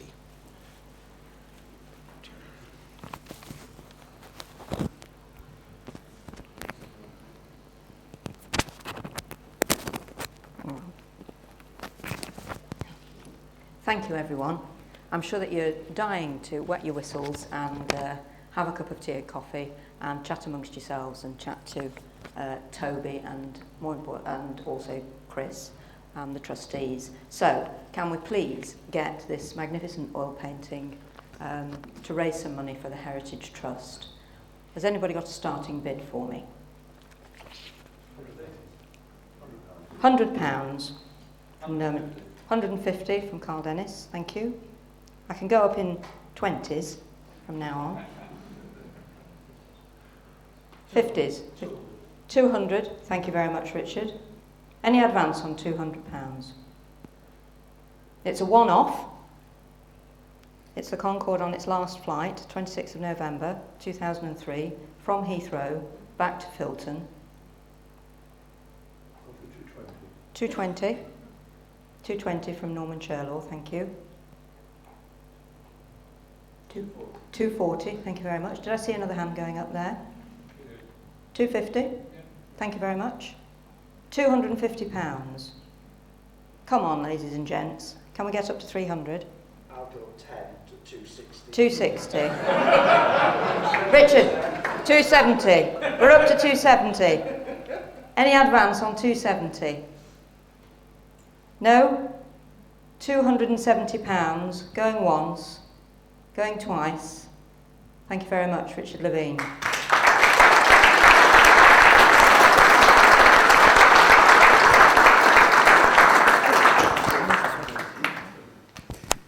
Christopher? Don't you think they'd like to have tea first?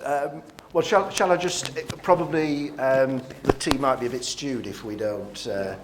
So do you want to come up now and just say a few words? I'll tell you 1 minute, only 1 I think minute. so. I won't dwell on that thing. The first thing I do as I'm coming up here said enormous thanks to so many people who's helped us. This simply would not have been possible without your help wherever I went.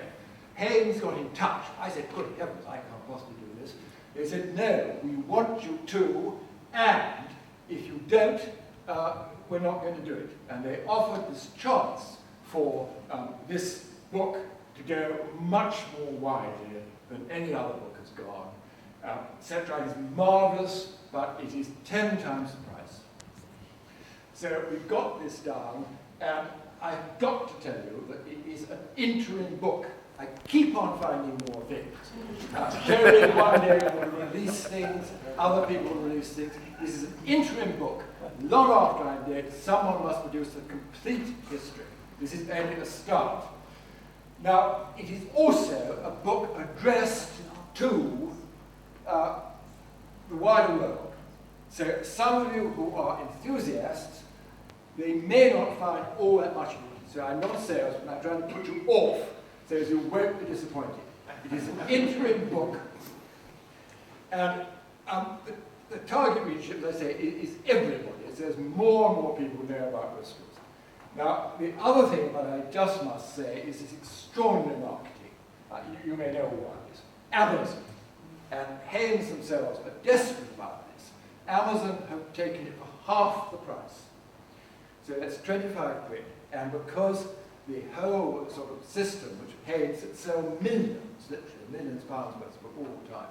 So that anybody who wants, get on to Amazon, and you can get it, as I say, I think they bought it about £5 or £10, it's £30.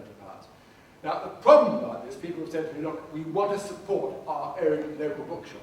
If you go to a local bookshop, they will have a very bad deal, because they will only get a small discount. And if they say, look, we've got to charge you £50, it's because it's the only way they can do it. There's a tremendous hodgepodge of modern marketing. What we decided to do is, as I also get a discount, and to try and to make sense of it, the books that are here today will go for yes, I was right, £40, and if you sent in a photograph, one of the many people who make out, £35.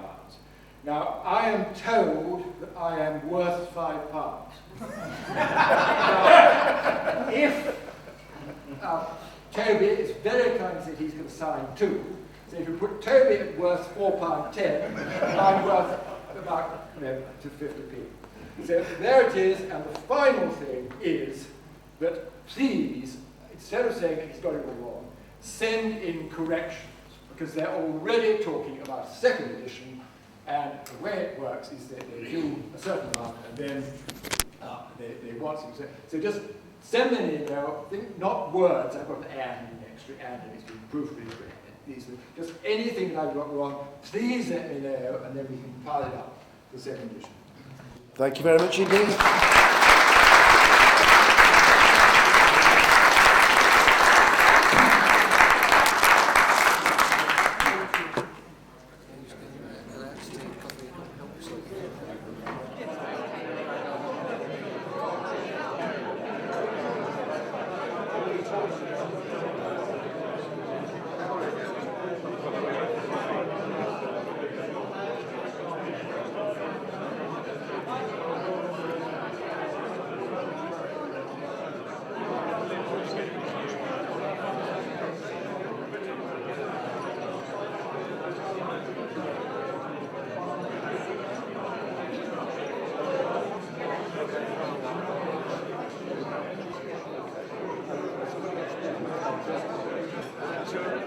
One of the Italian coach builders. A lot of bits and pieces that come from general British bits and pieces. Yeah, you look at the 9 to 411. Spot bits is how I know what door handle. You just sign your name, Bristol, for that bill. If you look at something at back two, it would be horrendous. It's absolutely critical. Yeah, it's electrohydraulic test. But it controls the airflow into the leading edge of the wing.